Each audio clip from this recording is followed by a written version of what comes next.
Hello, everybody. Welcome to the Protection Project. My name is Frank. I am your host, and it is the 26th of November. Oh boy, time is flying by. And let me tell you something. I have recently found out that the Biden administration, through the Department of Homeland Security, is giving to the Hebrew Immigrant and Aid Society. That's what's called a non-government organization. They are one of the many that are bringing in illegal aliens and putting them on, paying for their bus tickets, airplane tickets, and all this kind of stuff. Every 3 months, Alejandro Mayorkas, the head of the Department of Homeland Security, has some guy that's giving them $600 million. I want you to think about that next time you have to pay your federal taxes. Okay, so what we have for guests today, well, we're going to have Mr. Dave Gibson, who says he doesn't think Trump is going to deport anybody. Not in the numbers that he's saying, that it's going to be non-effectual. He doesn't think any of it is really going to happen. He and I go round and round on that. Then we're going to have Agnes Gibboney, who had her first interview with Fox Noticias. That's the newly put together Latino aspect of Fox News. And we'll talk to her about that. Agnes is an angel mom. Her son had been murdered by an illegal alien, and that illegal alien's presence was made possible by your government, everybody in government. That's right. And then finally, we're going to be speaking with a great American, Mr. Hernando Arce. Hernando started out in New York and moved out to Texas. He has, for the last 10 years, been involved in the fight against illegal immigration, and he's done a lot of video interviews. He's revealed a lot of information to the American people through his videos. And I got to say, he's a courageous dude doing the kind of work that we should all be doing. I'm semi-retired on the thing. I did it for about 15 years. I'm drained, and the most I can do is sit here and do these videos and sometimes call governors' offices and ask them what the heck they're doing about illegal immigration.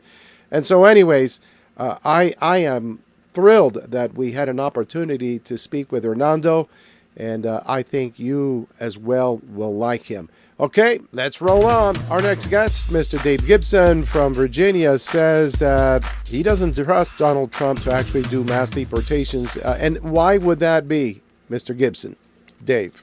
Well, Frank, Mr. Jorge, look, the best predictor of future behavior is past behavior.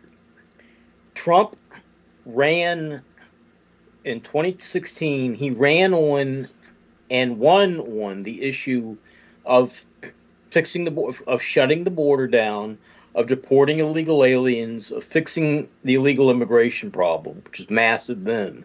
Now it's insurmountable. What did he do? Nothing.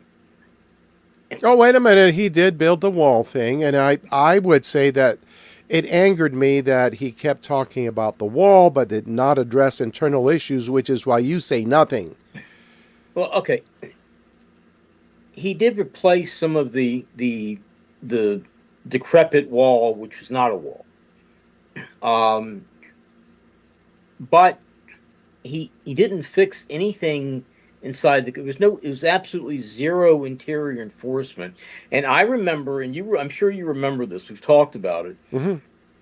At one point, about halfway through his presidency, he said that he came out and said he was starting next week. He was going to deport 1 million illegal aliens. Remember that? Yeah, it never happened. He deported less than Obama did. I can tell you how many Operation Nonsense, that the government loves to come up with these operation terms. Mm-hmm. That effort garnered 39 illegal aliens. 39. Not 3,900, 39. I don't know if those even got deported. Those were detained and rounded up in that effort, far short of 1 million. Look, he didn't do anything about the problem the last time. Negligible, and there were still illegals coming in under his watch as well.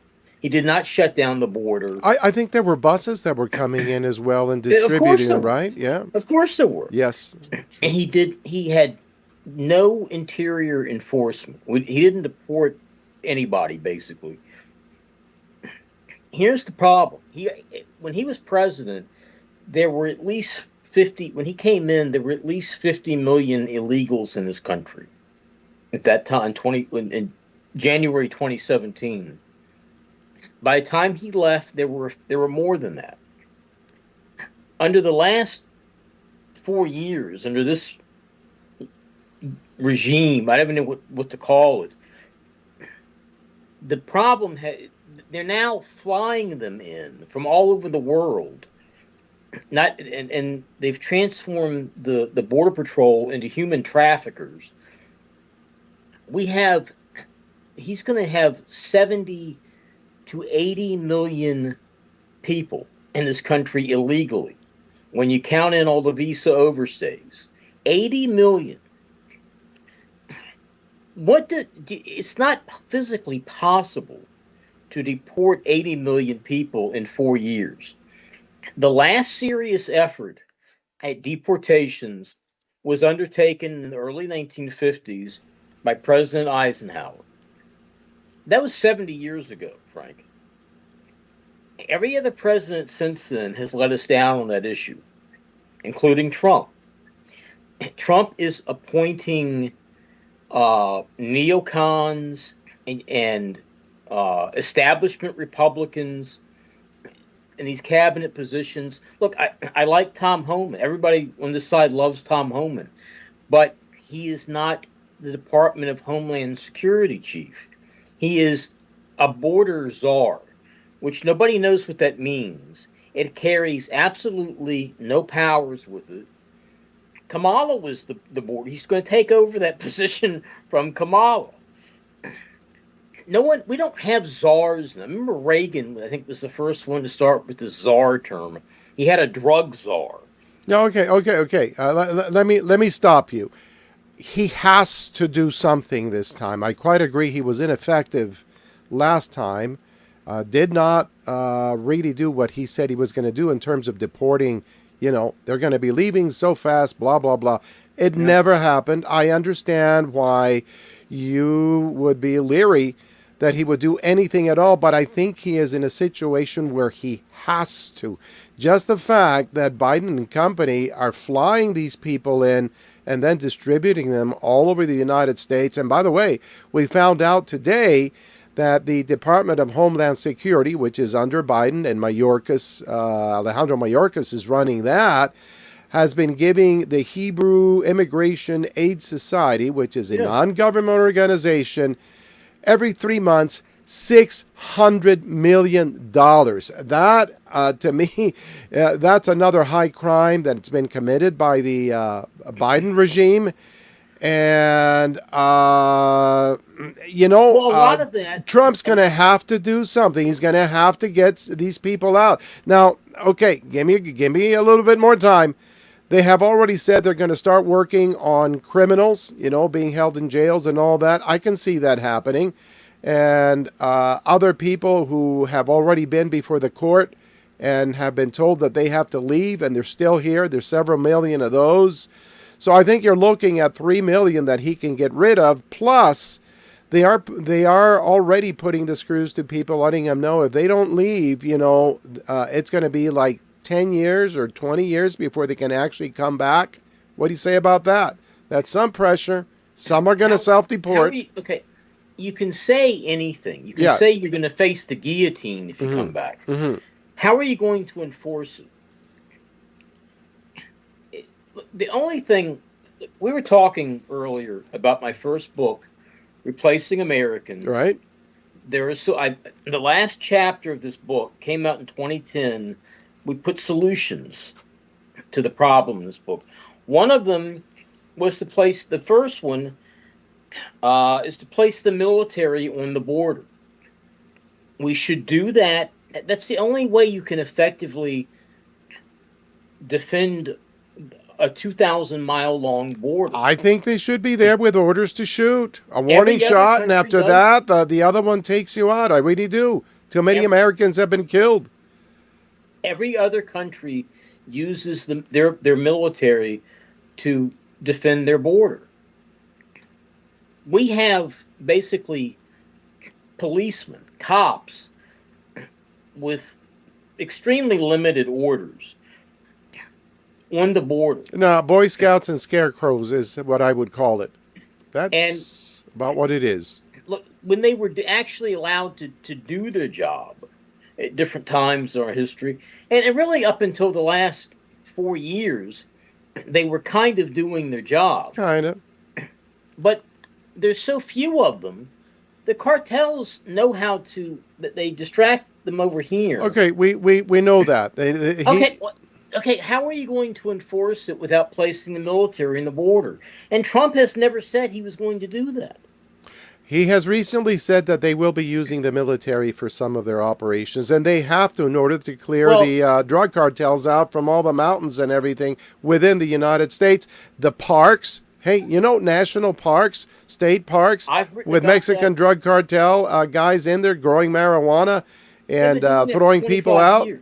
What? They've been doing that for 25 years. years. Yeah. It's I agree. Okay. But actually talking about it, why didn't you do it the last time? How much time are you going to give Trump before you say he's not doing a thing? 1 week, 2 weeks, 3 weeks, 4 weeks?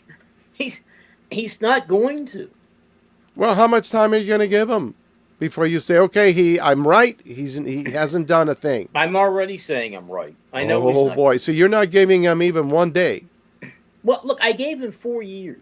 I know that. That was last time. Now, he takes over either on the 20th or the 21st of January. I'm not sure. He gets sworn in on the, what is it, the 5th or the 6th or something like that? He takes the oath on the 20th. He becomes president noon on the 20th, January 20th. He becomes president. Right. If World War III doesn't break out. Yeah, that's a problem. And martial law isn't declared. And if this happens, and if that doesn't happen, who knows? A lot can happen and he can also be very dead. A lot can happen in a couple of months. Yeah, they're trying to take him out. Okay, no, I catch your drift. I would like to say, yeah, this is great. America's back. All that nonsense. But unfortunately, look, who is the head of Homeland Security? He's picked Kristi Noem. Now, if you're an illegal dog in this country, you're probably worried right now. Yeah, I know she shot the puppy or whatever it was. Any illegal goats, I would be worried. I would get the hell out right now. But not people. No, I think she's going to be tough, and I think she's going to be fair, and I think she's going to be pushed, and I think that they have to produce. But now, let's theorize a little bit. Let's say that Trump actually does something. Okay, let's say he does something. How effective is it going to be? How many is he going to get rid of? Is there going to be another amnesty, not declared to be an amnesty, slid in as something that is an amnesty? He'll look, if he deports 10,000 illegals in the first couple of months, he's going to be screaming about it and touting it, and the Trump worshipers will be out celebrating. But it will be no matter what he does, let's say he goes full bore, and I'm wrong, and he makes a serious effort. And we see Tom Homan in black BDUs carrying an M40 and rounding them up. Again, when he takes office, there will be between 70 and 80 million of them in this country. Think about what that looks like. I know. That's half the country almost, right? It's about 340 million people in this country. So, I mean, it's a ridiculous number. Yeah, to deport. Yeah, no. I understand that. It can be. And like you said, you can go into the jails and grab those. But most of them, the vast majority of them, are not sitting in jail cells. No, look, I fully understand that, and I really do think that he is going to get rid of the ones that are in jails. He's going to get rid of the ones that are gang members because he has to. It's a national security issue. And then there's terrorists. Now, a lot of these people, like you said, it's a huge number. They've been here forever. They've earned enough money. They've never tried to fix up their papers so they can get into the country legally. There will be a percentage that will mass deport, particularly if Trump does start taking out the gang members. They'll go, well, he's doing them. The next, he's coming for us. So some will self-deport, but many are feeling very comfortable, particularly with governors and mayors pledging to be supportive of them and give them even legal assistance to stay. That's another battle. One of the solutions I put in this book, yeah, for the president to go on television, address the nation, and tell everyone in this country illegally, look in the camera and point at them and say, look, if you're in this nation illegally, if you overstayed your visa, if you crossed the border illegally, however you got here, you're here illegally, you have X number of days, 45 days, 90 days, whatever you want to make it, to get out. If you were caught after that drop dead date in this country, you're pulled over for whatever, for speeding, for flicking your cigarette out the window, whatever the hell it is, jaywalking, you will be arrested. You will have all of your property, everything down to the change in your pockets, seized. You will never get it back. Everything that you own, everything that you have, you will be taken immediately to a detention center, set them up all over the country, and then you deport them. I'm down with that. I like it. And there's no questions about it. Well, at that point, a hell of a lot of them, like you say, and I talked about this, would self-deport. Well, look, a critical element. But he's not going to do that. Okay, wait a minute. A critical element of this is getting local police involved. Everything from the town police, tribal police for the native lands that the Indians are on, city police, county, state, all of it. Whenever they pull somebody over for whatever reason, if they are found to be an illegal alien, take them, hold them, and they should expeditiously be removed. That will have phenomenal impact. Believe me, it will. Almost, but will he do it? That's the whole point. Well, if he wanted to do it, most local departments now, sheriff's departments, and police departments, don't cooperate with ICE any longer. They don't inquire into it. And the other thing, since 2020, we have a skeleton crew of cops in this country working the cities now. I think that's going to change. I really do. I really do. I got to wait for this guy to get in office, and I'm wondering if he will or not. Because I think some of these mayors, like you said, the mayor of Denver yesterday. Yeah, I know. Said he'll go to jail over it. He's not going to. And Tom Homan is willing to put him in jail. That's the borders are. This country, every time anybody wants to actually do anything, you're met with an army of lawyers and lawsuits and corrupt judges. Look, I understand that, but excuse me for interrupting you, but I think the game has changed because they put so much pressure on Trump, trying to put him in prison, putting him through the courts. The guy is pissed off. He's dealing with the reality of what is, and it's going to be different. I think he will make an effort. He does have people that are against all of this in Congress. Congress is worthless, but we'll see what happens with that. And anyways, at this moment in time, you and I are just wondering. I think he's going to aim high, and then it's going to fall where it will. Go ahead. His choice for Secretary of State, Marco Rubio, was one of the last time they tried to have one of the Gang of Eight amnesty He was dudes. One of, yes, he was. When I saw that, that's all I need to know. All right, I get you. I understand. Well, tell you what, we could debate this all day long, but let us see what happens. Let's give thanks, Frank. It's Thanksgiving is coming, and I give thanks. I think the Trump administration is going to be far better than the joke and crap show that Joe Biden ran. Thank you, Dave. Thanks, Frank. Up next is Angel Mom Agnes Gibboney, very well known throughout the anti-illegal immigration circles. She does interviews for Fox, and Fox Latino is her latest one. She's also been on stage with Donald Trump on a number of occasions, even visited the White House and spent time with him there. And so let's visit with Agnes, shall we? Agnes Gibboney, how are you? I am doing great, Frank. How about you? I'm doing fantastic. You know, I'm delighted to hear that you're the very first Angel Mom to be on Fox Noticias, which is a Fox News in Spanish thing that's been around since what, October or something? October 15th on my birthday. I guess that must have been my birthday present. Well, absolutely. And tell me, you had to get up extra early to do that, didn't you?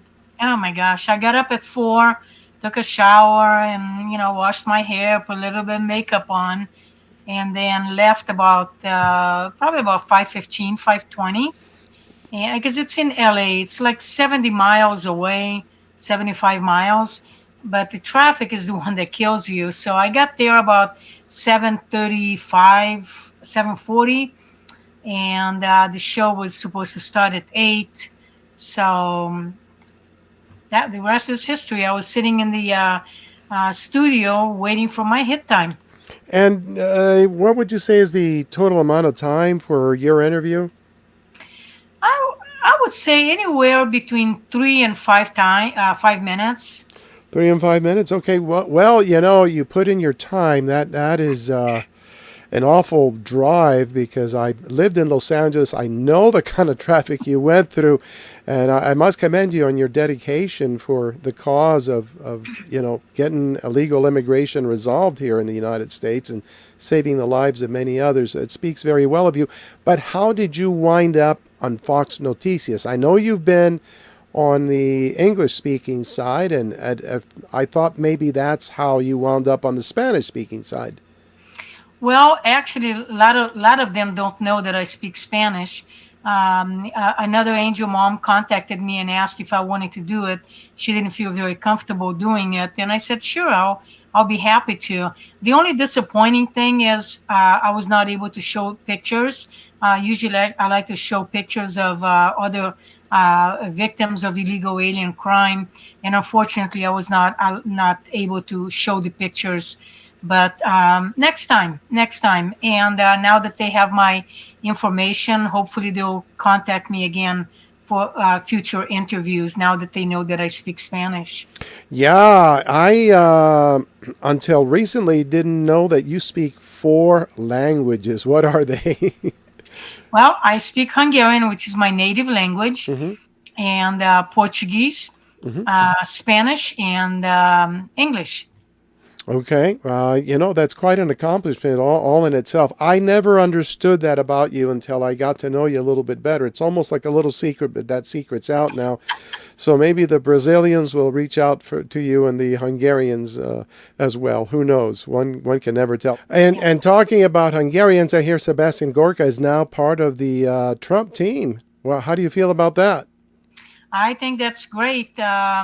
We need solid people in this administration to help President Trump, and the expertise that he has with terrorists and foreign, affairs and stuff. I think he's going to do good. Years ago, I think it was in 2017 when I went to Hungary to attend a wedding. I was on a Hungarian TV show for an hour interview in Hungarian, and I got to meet the equivalent of the vice president because Viktor Orban had to leave out of town, Mm-hmm. and he was not able to, but he was very apologetic. And I hope that someday I will meet him personally because I have high respect for him, what he's doing to protect their borders in Hungary. Oh, yeah, I have a great deal of respect for Viktor Orban. He's a no-nonsense guy. He's doing the best he can for his people, like Javier Milei of Argentina, and hopefully our President Trump likewise will be able to do something. And talking about that, I'm really worried, Agnes. We've got like 60 days before Donald Trump can take off and assume the powers of the presidency, because I think he takes over on either the 20th of January or the 21st. I'm not clear. But already there are things that are happening to mess up, his plans, and that is expected, of course, right? Yeah, not soon enough. And my biggest worry is that President Trump is going to start his presidency cleaning up the crap, excuse my French, That's fine. that this resident of the White House, this administration created, meaning another war. We are in very difficult times, and I'm sure the Democrats, the rhinos, will try to undermine President Trump with everything. But look at it this way. Today was a great win for President Trump. That the charges of January 6th, his interference, for January 6th got dropped. And now the guy's going to resign because he knows that President Trump gets in office, he's going to be in trouble. And I hope he goes after some of these people, because what they did was absolutely insane. And, to share a personal note, the White House posted a post today with looks like the First Lady and a bunch of kids, so probably her grandkids. And the post says, the official White House Christmas tree has arrived. It's time to deck the halls. So I made a comment. I said, enjoy it if you can. When you think back to these last 4 years, I hope you and your family will admit what a fraud this administration has been. Think how much damage this resident created somewhere in your heart when you are all enjoying the easy life at taxpayers' expense this Christmas. Think of all the victims of illegal alien crime that was created by this administration. So many empty chairs. Oh, indeed. That's an excellent comment. And indeed, he has created more victims. They knew it was going to happen. There is no such thing as any kind of innocence on their part. And they did it anyways. Mayorkas, Harris, Biden. And they completely trashed this country. There's no doubt of it. And Agnes, I guess some people actually believe that Biden was any good because of the legacy media brainwashing everybody, because obviously what we're living through right now is not what this country or any country was intended to be. It's ugly what they did. Ugly, all of it. It's criminal. It's treasonous. It's criminal. But you know what? Thank God for President Trump that in 2016 he exposed the swamp and the ugliness. We just didn't know how ugly it was. Now we pretty much have a good idea how ugly our government has been. And I pray that President Trump will always be safe and protected, because, gosh, I just can't. I just can't imagine anything happening to this man that has so many good ideas for this country, for us to prosper and get our country back and maintain our freedom. So actually yesterday, a couple of days ago, I had an interview in 2000 and was it 2019, November 23rd. Mm-hmm. I had an exclusive interview on Fox about after my son's killer was released. And on that video, I posted it, I shared it yesterday on my Facebook page. I said that if I knew a bullet was coming towards President Trump, I would shield his body with mine to protect him, because he has a lot more good things to do for our country. And I still feel the same exact way today. There are a lot of people that are very protective of our President Trump. And, the closer he gets to assuming powers in the presidency, the more afraid I become that they will once more try to assassinate him. And I can only hope that God protects him, because no one can protect him like God. And we need him. We just need this man to be there and to start taking care of business.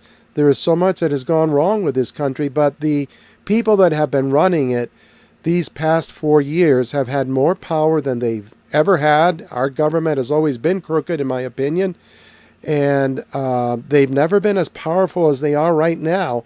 So I am genuinely worried. I am keeping my fingers crossed. I'm sending out my prayers that he and his team will be okay.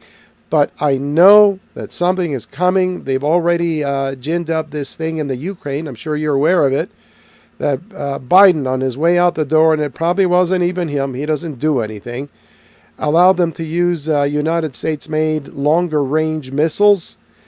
That whole mess out there in the Ukraine is stepping up. Today I hear that the French and the English are thinking about sending troops over there. You know, a little bit of knowledge of history. World War I, World War II, it was England getting involved in some crap that happened, and France fell into it. Before you know it, We're in it too.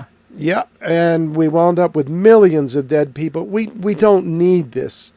And this is what the Biden administration does, I think, out of desperation on its way out the door. They intend to create as much chaos as possible to save themselves. What do you think? You know, let's start with the billions of dollars that they sent to Ukraine. Mm-hmm. Why are we sending billions of dollars to Ukraine to fight someone else's war? I understand the first time they sent, and some local congressman said, well, we need, because we don't want United States, gave me a bunch of BS. Okay, fine. Mm-hmm. Then came a second time, and now they sent another 200 billion or whatever, how much money they sent now. We have enough issues in United States. Yes, keep our money and give that money back to taxpayers, for God's sakes. Mm-hmm. I don't want to support this war. I don't want to send anybody's children there to fight someone else's war. Let Russia and them figure it out. Mm-hmm. But for United States to be sending the high-range missiles, next thing we know, Russia is going to be sending missiles into United States. Yep. And Americans don't know heck about what war is, the devastation, because they lived a good life. They are oblivious to what a war is. And I fear about breaking into World War III, and we're on the opening that door already. And thanks to this inept administration, I don't know who is running this country. Biden definitely couldn't be running because he doesn't even know his rear end from his face. And I'm just so angry because me too. this is not the United States, Frank, that I swore allegiance to. It is Likewise. Likewise. We as citizens are second class. We are dictated to. We are subjects. We are not really citizens anymore. And I think that's been part of a large national depression. I've spoken with a lot of people that during the Biden presidency, we, including myself and them, have felt very depressed. And then with the triumph of Donald Trump, we've seen a glimmer of hope, a ray of light. And we hope that everything can proceed in a positive direction and we can reclaim this country for its people. And yet that is still waiting to happen. 60 days from now, we'll see. You know, they say you should never talk politics much. I have never been political until 2016 when President Trump said about shutting the border because an illegal killed my son and destroyed my family. But I will never publicly express who I voted for. But do you get an idea? Yes, I've got my red hat also, and I've got T-shirts, and I will wear those proudly around town. That's fine. If somebody doesn't like it, they don't have to like it. It's supposed to be a free country. We're trying to make it that again. Agnes, do you have any more interviews coming up? Actually, I had one for tonight that got canceled because something happened, some programming changes happened, which I was actually glad in a sense because, you know, I got up at 4 o'clock and then the other ones at 8 o'clock, and I would have to go back to the same long distance to the studio in LA. But, you know, they'll call me back again. So right now I don't have anything scheduled, but, you know, who's to know when they're going to call me again? I'm always open because I'll continue fighting for this country. I'll continue openly supporting our president, and God just protect him and put a bubble of protection around him, Yes. that nobody will ever be able to harm him or his family in any way, shape, or form. Because yeah, there's too many ugly people out there. That's all I can say. Absolutely. So, well, thank you for your activism on behalf of all Americans. And I guess I won't get to see you. Christmas will come and I won't see you, so I want to wish you a Merry Christmas, Happy New Year, Happy Thanksgiving, and let's keep our fingers crossed. You know, January, 21 days into January, and we'll see what happens. The A fight blissful day. the fight is on. Thank you, Fight Agnes. on. Thank you. And I just wanted to say one last thing. Hmm. Think about families like mine, because everybody's celebrating and hyped up about Thanksgiving and getting families together. Families like mine that are broken Hmm. have always that empty chair. Yes. And in spite of us smiling and putting a happy face, our heart is broken and shattered inside because our child is no longer here. And for a mother, for a father, that is a very difficult thing to live through, to try to force a smile when it's not really there. Hmm. But you gotta carry on the best you can. So just think about the families that have been victimized, the families that have had to bury their children, because it's very, very sad times for many of us. Absolutely, and I wish our psychopathic politicians would bear that in mind, and they know the facts of what's happened in the United States for the last 15, 20, 30 years, and because they somehow make money off of illegal immigration, kickbacks from donations, whatever, from entities that need cheap labor or whatever it might be, they don't, and it's sickening. It is absolutely sickening. Agnes Gibboney, take care. Thank you. God bless you. Thank you. Our next guest is Hernando Arce. He is a citizen journalist, reporter, whatever you want to call it. Very active, taking some chances out there in the world. Watch this. This is some of his work. It's very dynamic. It's Hernando Arce here, independent journalist. I'm at UTSA, San Antonio, Texas. I'm actually at the largest campus in San Antonio, UTSA, University of Texas, San Antonio. As I like to call it, this is the soy boy beta factory. This is where they take young boys and make them into soy boys, soft boys, like marshmallows. So I'm here hanging out with the one and only Alex Stein, pimp on a blimp, as we record and interview and debate these radical left-wing Marxist students, soy boys, as I like to call them, all over. I'm surrounded by soy boys. It's Hernando Arce here, citizen journalist for God and country.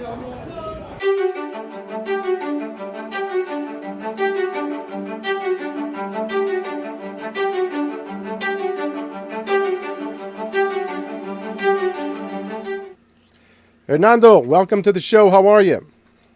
Hello, Frank. It's a pleasure to be on your show, the Protective Project. It's the Protection Project, but that'll do as well. Look, I, recently joined X, and I came across you, and I was very impressed with the kind of work that you're doing. I think you're like a citizen reporter in Texas, right? Yes, sir. And you're doing a lot of good work with illegal immigration. A lot of people know Oscar Blue and Ben Barquam and some of those other guys, but your name is definitely coming up. And I want to ask you this whole thing about illegal immigration. What got you started? What was the deal there? Well, thank you for having me on your show. And you're using the right terminology because words have meanings. These are illegal aliens. These are not newcomers. These are not undocumented people. They're illegal aliens. And that's the term that the government uses. So what got me started was that I've been surrounded by illegal aliens my whole entire life. I grew up in New York City in a little neighborhood, working class, named Jackson Heights, Queens, New York. And I got to the point where my neighborhood, my hometown got inundated by illegal aliens, and I felt like a foreigner. So I picked up my iPhone 4 at the time, 10, 12 years ago, and I started recording on the streets of New York. And that's what started in this here project, Frank. Okay, yeah, a person does become incensed by what you see. People that are supposedly not supposed to be here, but they're committing crimes. They're getting away with everything. They're giving birth to babies on our dime. The list of abuses is never ending. So you started recording about what year was this? How long you been doing this now? 2014. 2014. Oh my God, that's like a total of 10 years.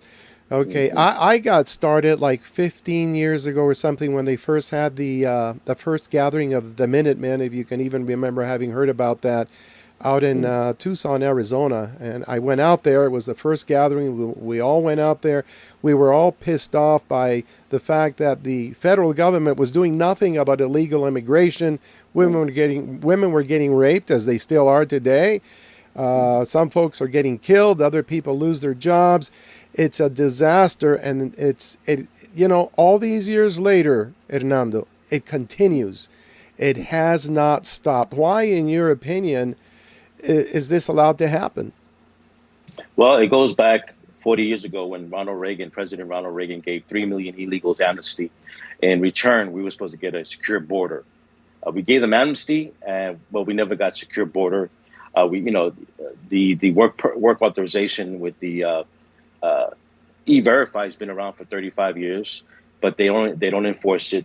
So the reason we don't have a secure border is because the Democrats want these illegals to eventually vote Democrat, and the Republican Party want the cheap labor, and so it's a uniparty, and that's why we never had a secure border. Plain and simple, until Donald Trump came along. Mm-hmm. So it's a case of political corruption, isn't it? Yes, 100%. But the character of these people in government that allow this to happen. I don't know if you've kept current with the stats of Americans that have been murdered, just the ones that have been murdered. Yeah. And people that I talk to that keep track of this say that in the last maybe 20 years, there's been about 100,000. This includes housewives, policemen, husbands, little kids, everything. So, you're a politician and you're a head of state, a president or something, and you look at that. Let's say you were president and you find out that 14-year-old Sally got raped by a couple of guys from Venezuela. How would you react to that? Well, first of all, your number is pretty accurate, 100,000, give or take, because I've been following this carefully as well. Mm-hmm. Unfortunately, the law enforcements of the counties, cities, and states or federal government, they do not take data information on whether someone that commits a crime is illegal or illegal. It's just not done. Right. So we have to rely on other sources to get that information. There's an organization called Angel Moms, Mm-hmm. Angel Moms, and they're the families of people that were killed by illegal aliens, whether they're drunk drivers or murderers or assaults, and et cetera, et cetera. So back about 10 years ago, it was about 30,000 about 10, 15 years ago that were killed. So I would multiply that by 3 times. So about 100,000. No one talks about those citizens that were killed. No one, but it's about 100,000 of a give or take. But to answer your question, which is why is it that I'm sorry, I forgot the question that was asked. If you were a president, Right. a head of state, Okay. what would you do about this? The numbers. What you know? Well, obviously, you have to secure the border. You have to stop the spigot from being open. Mm-hmm. And we've always have the border is so porous. There's always going to be illegals that are going to get in. Yes. But Donald Trump had the lowest amount of illegals in his 4 years, which was averaged about 320,000 a year. You may think that's a lot, but compared to the 2-3 millions that Biden regime has had every year is nothing. So first thing is secure the border. Second thing is you have to enforce the laws. We don't need immigration reform. That's BS. We have the laws on the books. They're just not being enforced because there's no political will to enforce them by this Democratic Party. So I don't think we need new laws. We don't need amnesty, and we don't need immigration reform. We need these sanctuary cities to be removed. That's something that we need to fight in court with the Supreme Court.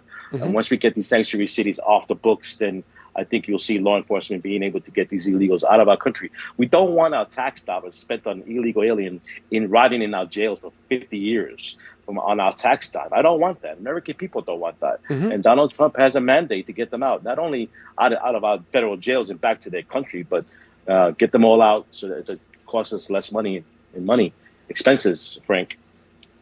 Yeah, I fully understand that. Now, with respect to the border itself, I was listening to a radio talk show host from Texas. I cannot remember his name. He's really good, has some great ideas. The one thing he said I disagreed with, he said, if guys went out there with AR-15s, that would not stop it. I disagree wholeheartedly. The fact is that the kind of enforcement on the border is a farce, an absolute farce, because when I was in the Army, we were trained to do guard duty, and you ask who goes there, and if they don't answer, if you want to, give them a warning shot, and then after that, they take a real one. That shit would stop right away. You get enough personnel out there, you get them to be serious and do what they're supposed to do. I know you've seen the videos of like a bunch of illegal aliens bum rushing the Texas Border Patrol, pushing past them physically. That's just ridiculous.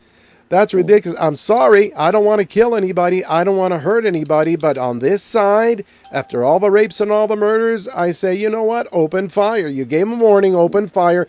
This shit will stop immediately. Nobody would be surging that border. Agreed or disagreed? And it's okay if you disagree. No, I've been a opponent for that. I think we should have National Guards and the military on the border, not in the interior, because that's a whole different story. But you want the military. I mean, the job for the military is to keep the American citizens secure and safe. This is a mandate that we have. So yeah, I would have no problem with our soldiers having live ammo in their rifles. Right now, the National Guard is there right now in their rifles. There's no bullets. Yeah, it's a scarecrow duty. Right. Yeah, so I think that we should shoot these. First, we go after the ones that try to come over, the Mexican cartel members and with their drug mules. We should start shooting those guys first, and then the message would go to the families and the women and children that are coming through the border that you may be shot too, but we should be shooting the cartel members first. Yeah, well, having been out there on the border at night and all that kind of crap, it was at the time with what was called the Texas Minutemen. We knew that there were Mexican drug cartel that had snipers within the United States. They were very well armed. They had real good quality communications equipment, even better than what the Border Patrol had.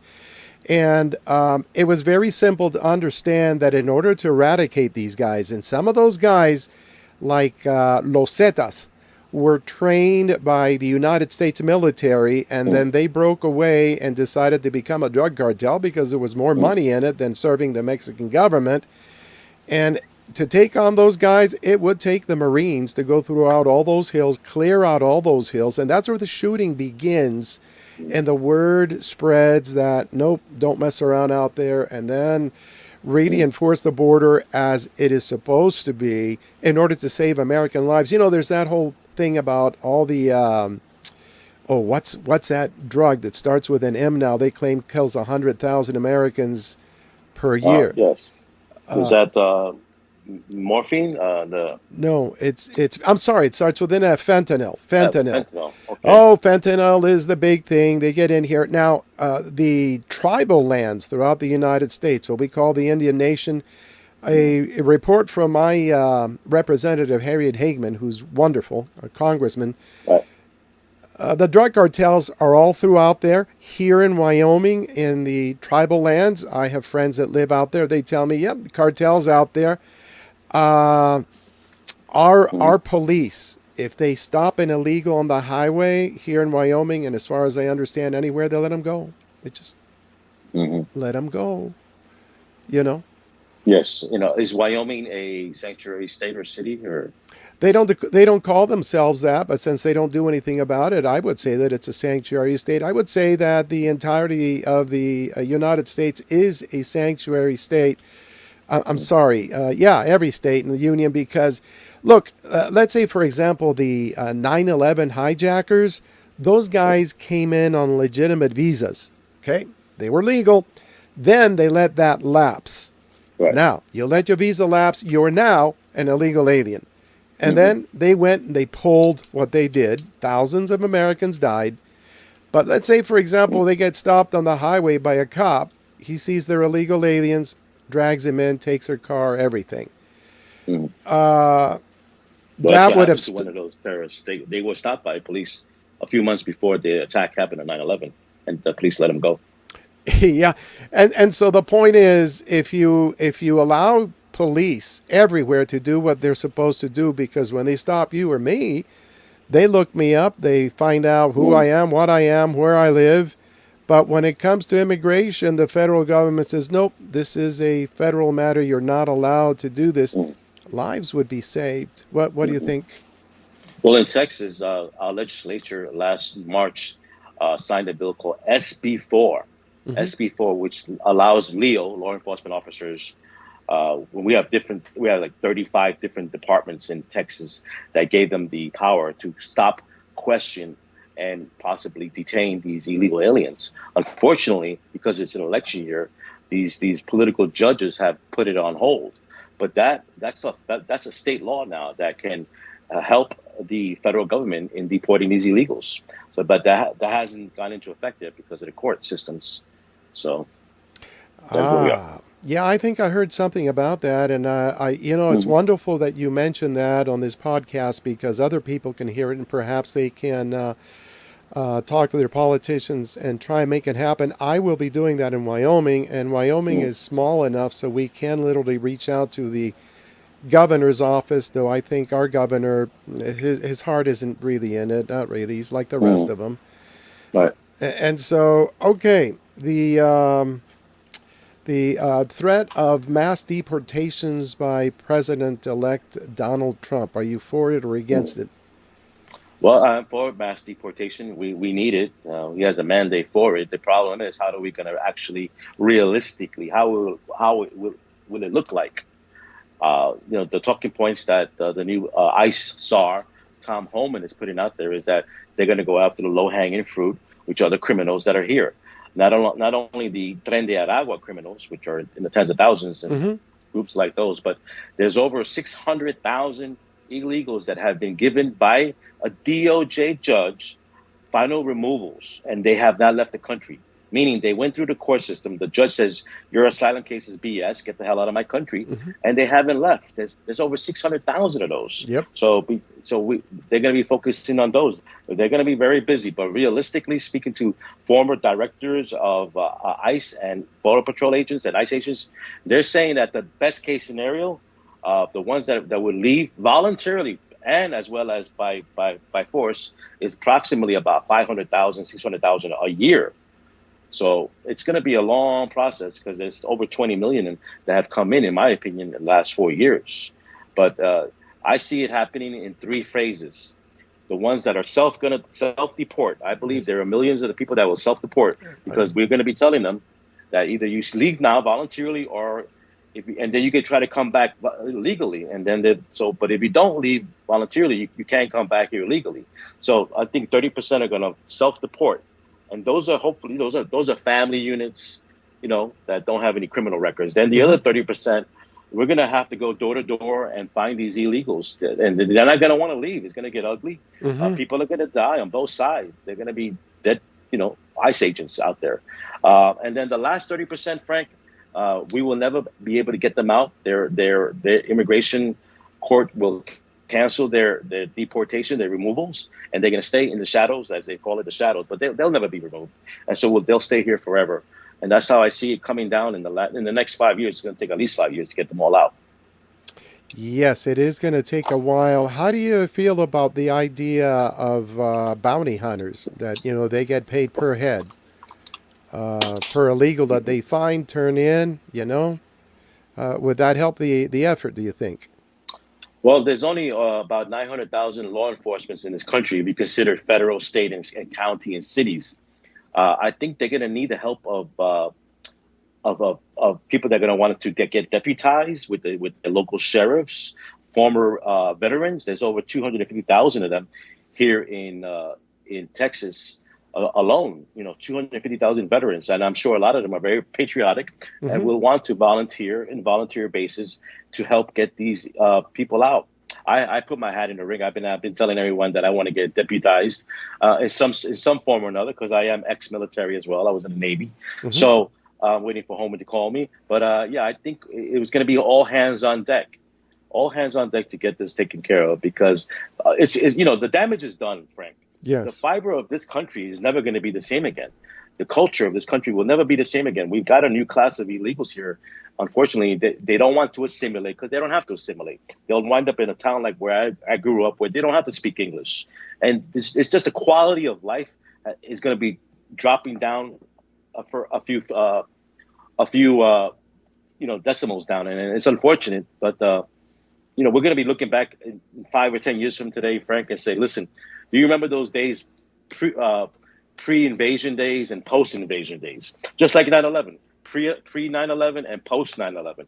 It's going to be the same thing with this invasion. It's going to be pre-invasion and post-invasion, Frank. I very much agree. It's rather a frightening scenario that we're looking at. You've been up to Ohio, New York, Boston, Massachusetts, and you're currently working in Texas. And you self-fund, right? Or is there a place people can donate to you? Yeah, well, yeah, I'm an independent journalist.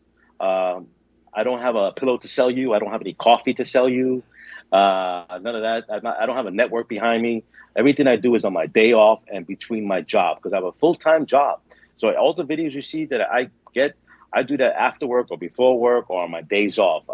This is a project that is dear to me because I love my country. Like I end all my videos, I do this for God and country. I am suing the city of San Antonio because I was arrested last year for a video recording at the airport. And so if any of your followers would like to support my work, I have a GiveSendGo/Hernando Arce, Frank. Okay, very good. And people can find you on X, which also known as Twitter, as Hernando Arce, HernandoArce. They can find you there, and through that means they can also find your financial device, so they can donate. My donation page is there on my X account, and also I'm on Rumble. Rumble Hernando Arce. So I don't do it YouTube or Instagram because they censor too much. Oh gosh, yes, so, they so indeed do. Yeah. Is there anything else you'd like to say? Well, I just want to tell everyone that this is going to be a long battle to get these illegal aliens out of here. It didn't happen overnight, and it's not going to be taken care of overnight. But we need to give the Trump administration some space because there's a lot of controversies on his picks for certain cabinet seats. But things take time in D.C. So I would just ask your viewers to be patient, but be vigilant. And if you see anything, record it because we all have the power with our phones. And that's all I use. I use my iPhone, Frank. All right, Hernando, thank you so much, sir. I wish you a lot of luck, and let's stay in touch with each other, okay? Yes, sir. Thank you for having me on your show. My pleasure, sir. Bye-bye. Bye-bye. Well, folks, we come to show's end. Thank you for watching or listening. I want to ask you to consider donating to Hernando Arce, who spends a lot of his money and time of doing the work that needs to be done so that we know what's happening within our United States with illegal immigration and whatever other issues he finds of importance. His contact information you will find on X, that's, X Twitter, and that is Hernando Arce, A-R-C-E. And, of course, you know how to spell Hernando, Hernando. Look for him on X. That's a point of contact, and from there you'll find other places he's at. Also, Mr. Dave Gibson of the U.S. Illegal Alien Crime Report. All his information will be on this video if you need to contact him. And as for Agnes Gibboney, Angel Mom Agnes Gibboney, I'm sure you'll see her on some Fox News show or something. Very popular lady, wonderful lady, someone I consider to be a dear friend. All right, until next time, remember, freedom isn't free. There's always a price to be paid, and let's be ready to pay it so that we can be free. God bless. Take care. Bye-bye.